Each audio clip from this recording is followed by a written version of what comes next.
Good deeds at mga narcissist. So pag-usapan natin ito. So maraming mga myths and misconceptions about narcissist. Akala ng mga tao ang mga narcissist ay mga madamot, makasarili, sila ay walang nya.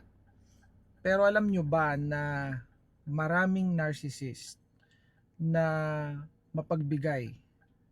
So maraming mga narcissist ang consistent na mapagbigay. Donate ng donate yung mga yan sa simbahan, nagdo-donate yung mga yan sa mga bahay ampunan, sa mga nangangailangan. Out lang yan ang out. So mapagkakamalan ninyo na ang taong ito ay mabuti at hindi narcissist. Kasi maraming mga narcissist ang nagtatago sa charity o yung mga good deeds. Nagdo-donate sila sa mga nangangailangan sa mga institutions, mga foundations, pero sila ay mga narcissist. So yun yung dapat nating maintindihan.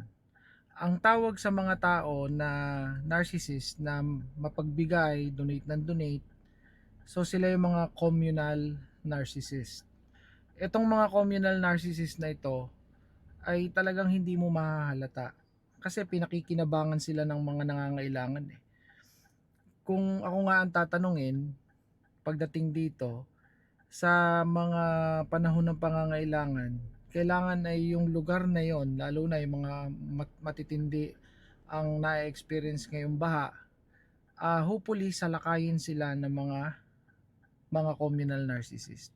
So mapapakinabangan natin sila. Practical na usapan, no, kapaki-pakinabang sila. So nandun na tayo sa tayo nabigyan, tayo ay nakinabang, pero behind, kailangan naiintindihan natin na meron itong kapalit or meron itong hidden agenda o meron itong personal interest. Kaya ginagawa nila ito. Basically, this is for image management. Okay lang yon, sige, kunin natin yung tulong. But we need to understand that na may kapalit. No? So, tulong yan eh. Lalo na kung wala ka na makain dahil nasalanta ka ng bagyo o binaha yung lugar. Sige, grab it. No? Wala akong uh, issue doon sa ganun. But you need to protect yourself na maloko kayo o mabilog ang ulo ninyo. Okay? So, maganda yung aware kayo sa mga ganitong pangyayari. Kaya maraming mga politikong nahahalal na mga corrupt kasi karamihan sa kanila communal narcissist. Bigay sila ng bigay, tulong sila ng tulong, pero may matinding kapalit. Yun. And even yung mga businessmen, tulong sila ng tulong, pero meron yung kapalit. Meron yung tulong sa kanilang negosyo. Yung mga bagay na yun. Okay? So we need to understand that. So another thing, no, i-reiterate ko lang, that is what we call image management.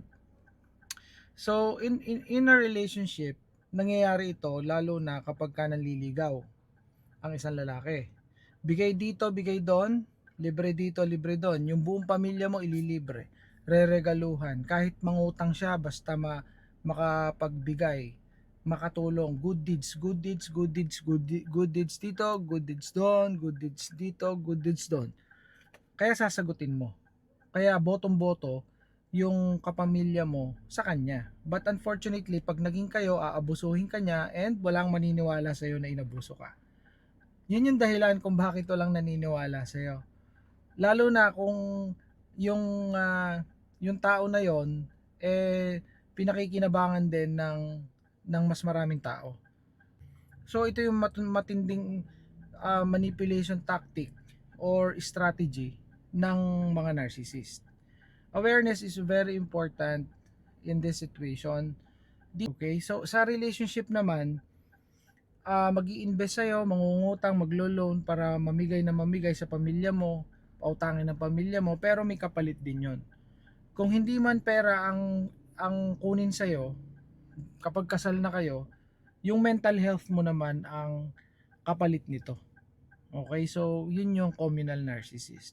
So that is what we called, yun yung the relationship of good deeds at mga narcissist.